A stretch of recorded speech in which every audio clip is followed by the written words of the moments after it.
KLR தி photography YouTube சேனலுக்கு உங்களை வரவேற்கிறேன். என் பெயர் KL ராஜா பன்சை. இந்த வீடியோவில் ஆர்கிடெக்சர் ஃபோட்டோகிராஃபி எப்படி செய்கிறது, அதாவது உள்கட்டமைப்பு இல்லாட்டி வெளிக்கட்டமைப்பு படங்களை எப்படி எடுக்கிறது அப்படிங்க பற்றி பார்க்க போகிறேன். ஸோ இதில் கிட்டத்தட்ட ஒரு 10க்கும் மேற்பட்ட குட்டி குட்டி இம்பார்ட்டண்டான அழகான இன்ட்ரெஸ்டிங்கான டிப்ஸ் உங்களோட நான் ஷேர் பண்ண போகிறேன். வீடியோ முதல்ல கடைசி வரைக்கும் ஸ்கிப் பண்ணாமல் பாருங்கள், அப்போ தான் உங்களுக்கு யூஸ்ஃபுல்லாக இருக்கும். வீடியோக்குள்ளே போகிறதுக்கு முன்னாடி இது வரைக்கும் நீங்கள் KLR தி ஃபோட்டோகிராஃபி யூடியூப் சேனலை சப்ஸ்கிரைப் பண்ணாமல் இருந்தீங்க அப்படின்னா இமீடியட்டாக சப்ஸ்கிரைப் பண்ணுங்கள், பெல் பட்டனையும் தட்டி விடுங்க. அப்போ தான் நான் ரிலீஸ் பண்ணக்கூடிய இந்த மாதிரி வீடியோஸ் உங்களை சேரும்.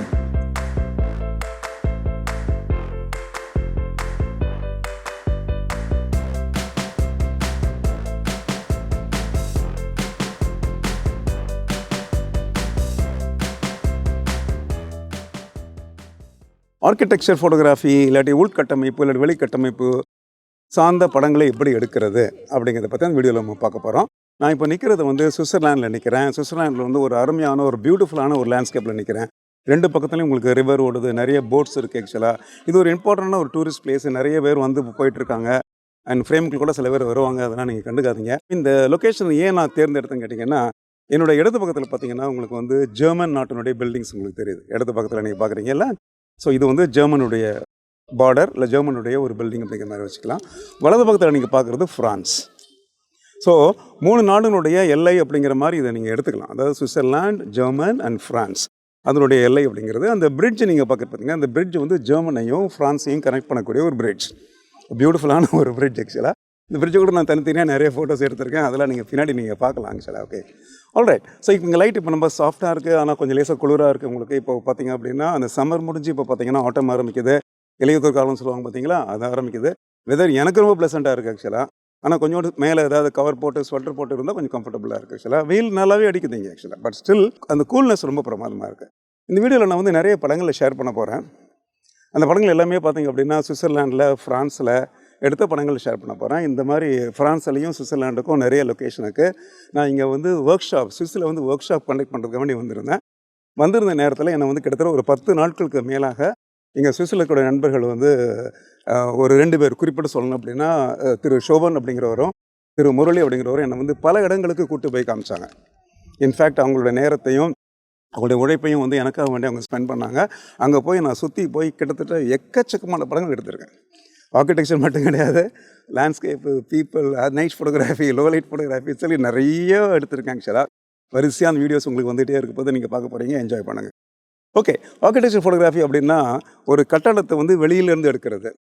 அது ஒரு ஏன்ஷியண்ட்டான ஒரு கட்டடமாக இருக்கலாம், அது பழங்காலத்து கட்டடமாக இருக்கலாம், இல்லை ஒரு மாடர்ன் ஆர்கிடெக்சராக இருக்கலாம், இல்லை லேட்டஸ்ட்டாக இருக்கக்கூடிய ஒரு புதுமை வாய்ந்த ஒரு கட்டடமாக இருக்கலாம். எதுவாக இருந்தாலும் பார்த்தீங்கன்னா அந்த படங்களை எப்படி எடுக்கிறது அப்படிங்கிறத பற்றி நம்ம பார்க்க போகிறோம். அப்புறம் உள்கட்டமைப்பை பற்றியும் நம்ம பார்க்க போகிறோம். வெளிக்கட்டமைப்புன்னு எடுக்கிற சமயத்தில் உங்களுக்கு சன்லைட் கொஞ்சம் பிரைட்டாக இருந்துச்சுன்னா கொஞ்சம் நல்லாயிருக்கும். அதாவது கிறிஸ்பியான பிரைட் சன்லைட் இருந்துச்சு அப்படின்னா அந்த பில்டிங் உங்களுக்கு ரொம்ப அழகாக, தெளிவாக, பியூட்டிஃபுல்லாக உங்களுக்கு தெரியும். அதனால் அந்த மாதிரி சமயத்தில் நீங்கள் ஆர்கிடெக்சர் பண்ணணும்னு நினச்சிங்க அப்படின்னா அந்த மாதிரி லைட்டிங் இருக்கிற மாதிரி பார்த்து நீங்கள் சூஸ் பண்ணி எடுத்துக்கோங்க. அண்ட் வைட் ஆங்கிள் லென்ஸ் இருந்துச்சுன்னா அதை யூஸ் பண்ணுங்கள்.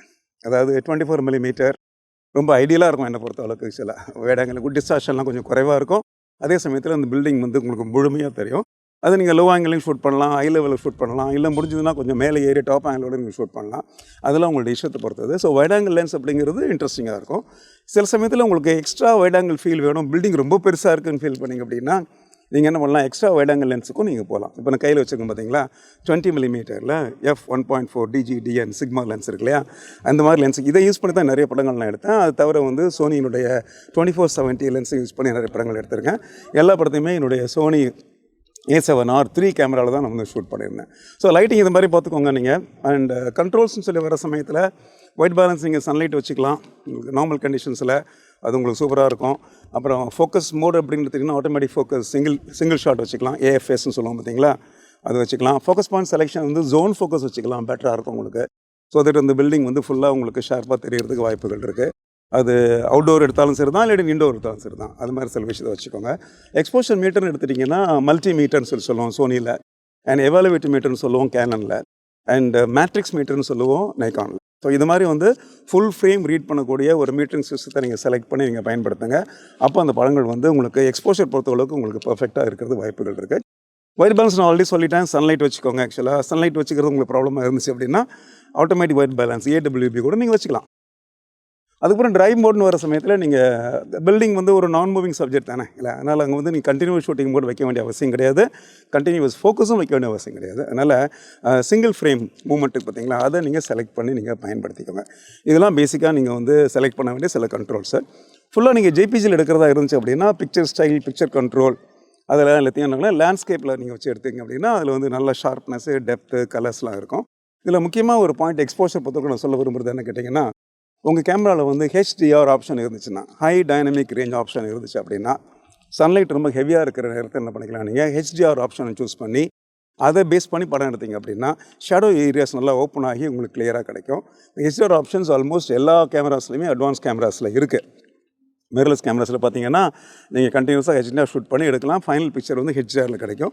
சோனி மாதிரி கேமராஸில் வந்து உங்களுக்கு எந்த மாதிரி லெவல் கான்ட்ராஸ்ட் இருக்கோ அதுக்கு தகுந்த மாதிரி என்ன பண்ணிக்கலாம், ஹெச்டிஆரோட லெவலில் நீங்கள் ஆல்டர் பண்ணிக்கலாம். நீங்கள் அது மாதிரி நிக்கான்லேயும் இருக்குது, அது மாதிரி வந்து கேனன்லேயும் இருக்குது ஆக்சுவலாக.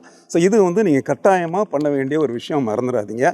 ஏன்னா நிறைய சமயத்தில் கான்ட்ராஸ்டான லைட்டிங் இருந்துச்சு அப்படின்னா பில்டிங்கில் ஒரு பகுதி முழுமையாக உங்களுக்கு டார்க்காக போயிடும், ஒரு பகுதி முழுமையாக ஓவர் எக்ஸ்போஸ் ஆகிடும். ஸோ அதனால் இந்த ஹெச்டிஆர் ஆப்ஷன் அப்படிங்கிறத தொடர்ந்துச்சா நீங்கள் பயன்படுத்துறதுக்கு நீங்கள் முயற்சி பண்ணி பாருங்கள்.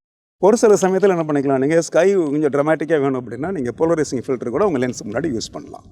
ஸோ முக்கியமாக வந்து நம்ம எக்ஸ்டீரியர் இன்டீரியர் ஆர்கிடெக்சர் எடுக்கிற சமயத்தில் ஒரு மாடர்ன் பில்டிங்காக இருந்துச்சுன்னா இப்போ உங்களுக்கு தெரியும், மாடர்ன் பில்டிங்ஸ்னால் ரொம்ப பயங்கர ஒரு கிராஃபிக்கல் பேட்டர்னில் இருக்குது உங்களுக்கு இல்லை, ரொம்ப ஒரு கிராஃபிக்ஸ் நிறையா இருக்க மாதிரி, அதில் நிறைய பேட்டர்ன்ஸ் இருக்க மாதிரி, கலர்ஸ் அப்புறம் ரிஃப்ளெக்ஷன்லாம் இருக்க மாதிரி இருக்குது பார்த்தீங்களா, அது எல்லாத்தையும் நீங்கள் எக்ஸ்ப்ளோர் பண்ணுறதுக்கு ட்ரை பண்ணுங்கள். ஸோ எந்த ஆங்கிள் எடுத்தீங்க அப்படின்னா அந்த ஜாமெட்ரிக்கல் பேட்டர்ன்ஸ்லாம் அழகாக தெரியுதோ அந்த மாதிரி ஒரு ஆங்கிள் சூஸ் பண்ணி எடுக்கிறதுக்கு முயற்சி பண்ணுங்கள். எக்ஸ்டீரியர் ஷாட்ஸ் நீங்கள் எது எடுத்தாலுமே அதனுடைய சைஸ் கம்பேரிசனுக்கு என்ன பண்ணிக்கோங்க, பீப்பிளை வந்து ஒரு சின்னதாக குறைஞ்ச அளவுக்கு இன்க்ளூட் பண்ணிக்கோங்க. யாரோ 2 பேர் நடந்து போகிறது இல்லை ஒரு கார் போகிறது அந்த மாதிரி சின்ன விஷயத்தை என்ன பண்ணிக்கோங்க, ஃப்ரேமில் இன்க்ளூட் பண்ணுங்கள். அப்போ அந்த பில்டிங்களுடைய சைஸ் தெரியும், எவ்வளோ பெரிய பில்டிங் அப்படிங்கிறது கம்பேர் பண்ணுறதுக்கு அது ஒரு ஆப்ஷனாக உங்களுக்கு இருக்கும். அதனால் அதையும் நீங்கள் என்ன பண்ணுங்கள், மறக்காமல் நீங்கள் ட்ரை பண்ணுங்கள்.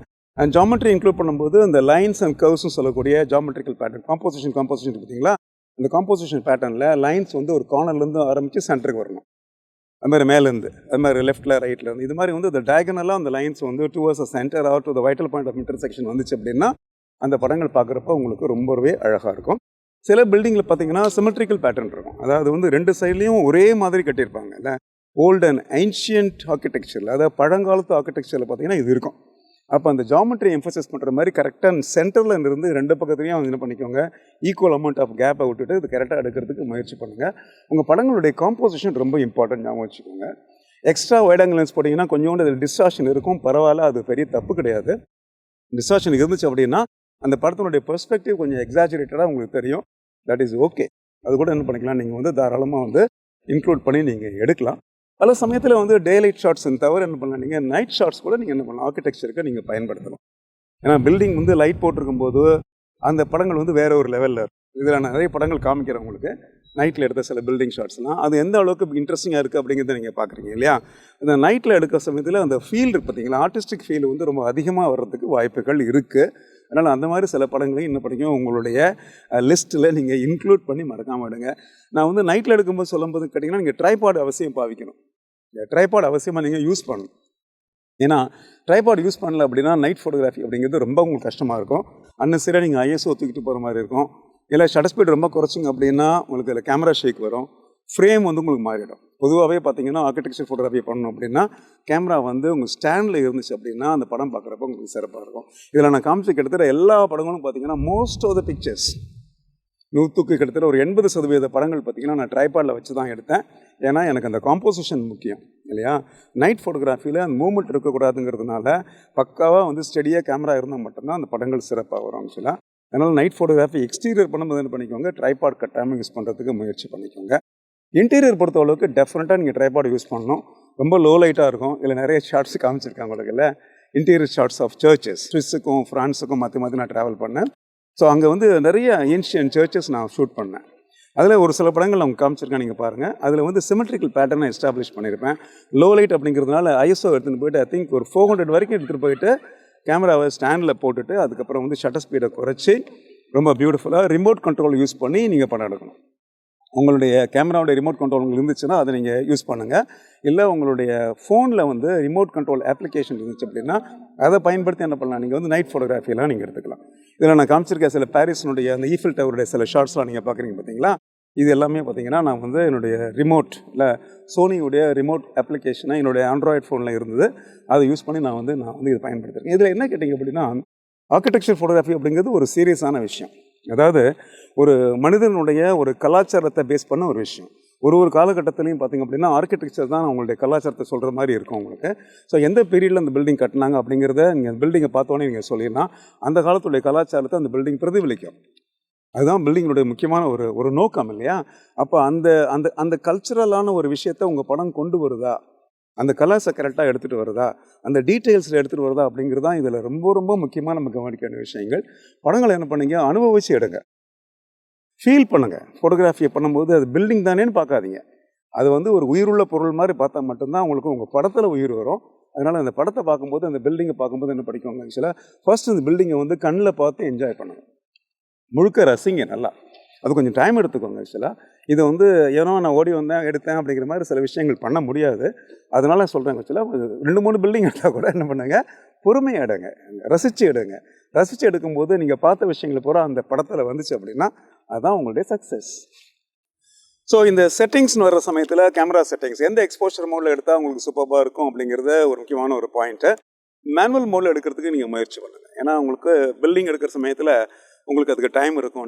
நீங்கள் ஒருத்தர் நின்று பொறுமையாக என்ன பண்ணிக்கலாம், நீங்கள் உங்களுக்கு வேண்டிய அப்பர்ச்சர் ஷட்டர் ஸ்பீடெலாம் நீங்கள் சூஸ் பண்ணிக்கலாம்.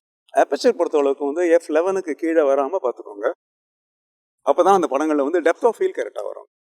உங்கள்கிட்ட 1.4 லென்ஸ் இருக்கலாம், ஆனால் 1.4 லென்ஸை வச்சுட்டு 1.4ல் நீங்கள் வந்து லேண்ட்ஸ்கேப் எடுக்கிறதுக்கோ இல்லை பில்டிங் எடுக்கிறதோ ட்ரை பண்ணிங்கன்னா அந்த படங்கள் வந்து அவ்வளோ தூரம் சிறப்பாக இருக்கிறது வாய்ப்புகள் இல்லை. இப்போ என்ன பண்ணுங்கள், உங்களுடைய அப்பர்ச்சரை நல்லா வந்து க்ளோஸ் பண்ணி, அதாவது F11, F8 இல்லை F16, இது ஐ திங்க் என்னை பொறுத்தளவுக்கு வந்து ஒரு ஸ்வீட் அப்பர்ச்சர்னு சொல்லுவாங்க. இந்த 3 அப்பர்ச்சர் ஏதாவது ஒரு அப்பர்ச்சரை சூஸ் பண்ணி எடுக்கிறதுக்கு முயற்சி பண்ணுங்க. அப்போ அந்த படங்கள் டெப்த் ஆஃப் ஃபீல் வந்து உங்களுக்கு சூப்பராக வரும். ஐஎஸ்ஓ வந்து கூடுமான வரை 100 அப்படிங்கிறத ஃபிக்ஸ் பண்ணிக்கோங்க. இல்லை அதிகபட்சமாக வந்து அவுட்டோர் பொறுத்தளவுக்கு நீங்கள் 400 போகலாம். இண்டோர் பொறுத்தவரை நான் ஆல்ரெடி நான் சொல்லிட்டேன் உங்களுக்கு, ஒரு 800 வரைக்கும் நீங்கள் போகலாம். நீங்கள் ஸ்டாண்ட் யூஸ் பண்ணிங்கன்னா 400 கூட நீங்கள் ஃபோட்டோஸ் நீங்கள் எடுத்துக்கலாம். ஷட்டர் ஸ்பீடு வந்து இந்த ரெண்டுக்கும் பேஸ் பண்ணி ஷட்டர் ஸ்பீடு செலக்ட் பண்ணிக்கோங்க. என்ன அப்பர்ச்சர் வச்சுருக்கீங்க பார்த்துக்கோங்க. அதுக்கேற்ற மாதிரி வந்து சம்டைம்ஸ் 1/125 வரலாம், 1/250 வரலாம், சில சமயத்தில் 1/60 கூட வரலாம் ஆக்சுவலாக. ஸோ எந்த மாதிரி ஷட்டர் ஸ்பீட் இருந்தாலும் பரவாயில்ல. நம்மளுடைய மேஜர் கன்சர்ன் என்ன கேட்டிங்க அப்படின்னா டெப்த் ஆஃப் ஃபீல் கரெக்டாக வரணும். அதுக்கப்புறம் வந்து இமேஜுடைய குவாலிட்டி உங்களுக்கு பெட்டராக இருக்கும். ஓகேங்களா? ஷூட் பண்ணும்போது ராவில் கட்டாயமாக ஷூட் பண்ணுங்க. இமேஜ் குவாலிட்டின்னு வர சமயத்தில் ரா ப்ளஸ் ஜேபிஜி அப்படிங்கிறது ஒரு பெஸ்ட்டான ஆப்ஷனாக இருக்கட்டும். ஏன்னா பல சமயத்தில் பார்த்தீங்கன்னா நீங்கள் எடுக்கக்கூடிய படங்களுடைய கலர் கரெக்ஷன் அப்படிங்கிறதோ இல்லை ஃபைனலான ஒரு இமேஜ் எடிட்டிங் அப்படின்னு வர சமயத்தில் ராவில் எடுத்திங்க அப்படின்னா உங்களால் வேண்டிய மாதிரி எஃபெக்ட்ஸ் அங்கே உங்களால் கிரியேட் பண்ணி கொண்டு வர முடியும். அண்ட் மழை பெஞ்சா கூட பரவாயில்ல, இல்லாட்டி வந்து கொஞ்சோண்டு லைட்டாக ரிசலிங் இருந்தாலும் பரவாயில்ல, அப்போ கூட சில ஷார்ட்ஸ் நீங்கள் எடுக்கலாம். அது ஒரு வித்தியாசமான ஒரு ஃபீலாக இருக்கும் உங்களுக்கு ஆக்சுவலாக. ஓகே, இங்கே நான் காமிச்சிருக்க படம் பார்த்தீங்கன்னா ஃப்ரான்ஸில் எடுத்த ஒரு ஃபோட்டோ எக்ஸ்டீரியர் நான் எடுத்திருக்கேன். அப்போ ஆக்சுவலாக பார்த்தீங்கன்னா மழை பெஞ்சிட்டு இருந்தது, பட் அதை எடுத்தே ஆகணும் அப்படிங்கிற மாதிரி முடிவு பண்ணிட்டேன் ஆக்சுவலாக. அதுக்கப்புறம் பார்த்தீங்கன்னா என் கூட வந்து மிஸ்டர் ஷோபன் அப்புறம் மிஸ்டர் முரளி 2 பேர் இருந்தாங்க. அவங்களுக்கு ரெக்வஸ்ட் பண்ண வேண்டிய நிறுத்துக்கு நேரத்தில் ஒரு படம் எடுத்துகிட்டு வரேன்னு சொன்னால் அதுக்கப்புறம் கொடையை பிடிச்சிட்டு போயிட்டு அந்த கொடைக்குள்ளே இருந்து அந்த படத்தை அஃப்கோர்ஸ் அதை வந்து ட்ரைபாடில் போட்டு தான் எடுத்தேன். அந்த படத்தில் வந்து பார்த்திங்கன்னா அந்த ஃபோர்க்ரவுண்டில் அது வந்து அந்த ரோடு அந்த தரையெல்லாம் வெச்சாக இருக்குது, அங்கே வந்து ஒரு சின்னதாக ஒரு டிராஃபிக் போயிட்டுருக்கு. இதெல்லாம் வந்து இந்த பில்டிங்கோட ஆர்கிடெக்சரை நைட் ஃபீலாக கொண்டு வரதுக்கு பிரமாதமான ஒரு படமாக அமைஞ்சது ஆக்சுவலாக. அதனால் மழையோ வெயிலோ அதை பற்றி கவலைப்படாதீங்க. ஏன்னா என்னை பொறுத்தளவுக்கு மழை அப்படிங்கிறது ஒரு ஃபீல், வெயிலுங்கிறது இன்னும் ஒரு ஃபீல் ஆக்சுவலாக. ஸோ அந்த ஃபீலோட ஒரு படத்தை நீங்கள் உள்ளுக்குள்ளே எடுத்தீங்க அப்படின்னா இந்த நேரத்தில் அந்த பில்டிங் எப்படி தெரியுது அப்படிங்கிறது தான் முக்கியம் நமக்கு இல்லையா? அதனால் எல்லா சமயத்துலையுமே பளிச்சுன்னு உங்களுக்கு வெளிச்சம் இருக்கணுங்கிற அவசியம் கிடையாது. அப்படி இப்படி சில விஷயங்களை வந்து ஒரு சேலஞ்சிங்காக எடுக்கிறதுக்கு முயற்சி பண்ணுங்கள். அப்போ அந்த ஆர்கிடெக்சர் ஃபோட்டோகிராஃபி அப்படிங்கிறது ஒரு வேறு லெவலில் போகிறதுக்கு வாய்ப்புகள் இருக்குது. டிஸ்ட்ராக்ஷன் வேண்டாம் அப்படிங்கிற மாதிரி ஃபீல் பண்ணிங்க அப்படின்னா ஸ்பெசிஃபிக்கான ஒரு கமர்ஷியல் பர்பஸுக்கு நீங்கள் ஆர்கிடெக்சர் எடுக்கிறதாக இருந்துச்சுன்னா ஒரு எக்ஸ்ட்ரா டிஸ்ட்ராக்ஷன் அவங்க விரும்ப மாட்டாங்க கிளைண்ட்ஸு. அந்த நேரத்தில் என்ன பண்ணிக்கோங்க, ஆக்சுவலாக ஒரு 35mm லென்ஸ் யூஸ் பண்ணிக்கலாம் நீங்கள், இல்லை 24 யூஸ் பண்ணிக்கலாம், பட் நாட் 20 இல்லை. அப்போ இதுக்கேற்ற மாதிரி ஹைட் அட்ஜஸ்ட் பண்ணிக்கோங்க. ஸோ தட் வந்து இந்த பெர்ஸ்பெக்டிவ் டிஸ்ட்ராக்ஷன் வராமல் இருக்கிறதுக்கு வாய்ப்புகள் இருக்குது ஆக்சுவலாக. இவ்வளோதாங்க. ஸோ இந்த வீடியோவில் சூப்பர்பாக இன்ட்ரெஸ்டிங்காக ஒரு architecture photography both interior and exterior எடுக்கிறது எப்படி அப்படிங்கிறத பற்றி உங்களுக்கு நான் விளக்கமாக பேசினேன். இந்த வீடியோ டெஃபினட்டாக வந்து உங்களுக்கு யூஸ்ஃபுல்லாக இருந்திருக்கும். எஸ்பெஷலி நீங்கள் ஒரு ஹாபி ஃபோட்டோகிராஃபர் இருந்தாலும் பரவாயில்ல, இல்லை நீங்கள் ஒரு ட்ராவல் ஃபோட்டோகிராஃபர் இருந்தாலும் பரவாயில்ல, இல்லை ஒரு கமர்ஷியல் ஃபோட்டோகிராஃபர் இருந்தாலும் பரவாயில்ல, உங்கள் எல்லாருக்குமே நான் கொடுத்த இன்புட் வந்து டெஃபினட்டாக யூஸ்ஃபுல்லாக இருக்கும். ஆக்சுவலாக இந்த வீடியோ வந்து உங்களுக்கு பயனுள்ளதாக இருக்கும் அப்படின்னு ஃபீல் பண்ணிங்க அப்படின்னா வீடியோவை நீங்கள் கட்டாயமாக லைக் பண்ணுவீங்க தெரியும், எனக்கு லைக் பண்ணுங்கள். ஃப்ரெண்ட்ஸோடு நீங்கள் ஷேர் பண்ணுவீங்க அப்படிங்கிறது எனக்கு தெரியும், ஷேர் பண்ணுங்கள். அதையும் தாண்டி இப்போ தான் ஃபர்ஸ்ட் டைம் கையில்லாத ஃபோட்டோ குரு யூடியூப் சேனல் நீங்கள் பார்க்குறதா இருந்துச்சு அப்படின்னா முதல்ல அதை நீங்கள் என்ன பண்ணுங்கள், சப்ஸ்கிரைப் பண்ணுங்கள். என்னுடைய சேனலை நீங்கள் சப்ஸ்கிரைப் பண்ணுங்கள். அப்புறம் பெல் பட்டனையும் ப்ரெஸ் பண்ணி வைங்க. அப்போ தான் ரிலீஸ் பண்ணக்கூடிய எந்த மாதிரி இன்ட்ரெஸ்டிங்கான வீடியோஸ் உங்களை வந்து சேரும். மீண்டும் இந்த மாதிரி இன்ட்ரெஸ்டிங்கான வீடியோஸோடு உங்களை மீட் பண்ணுற வரைக்கும் ப்ளீஸ் டேக் கேர்.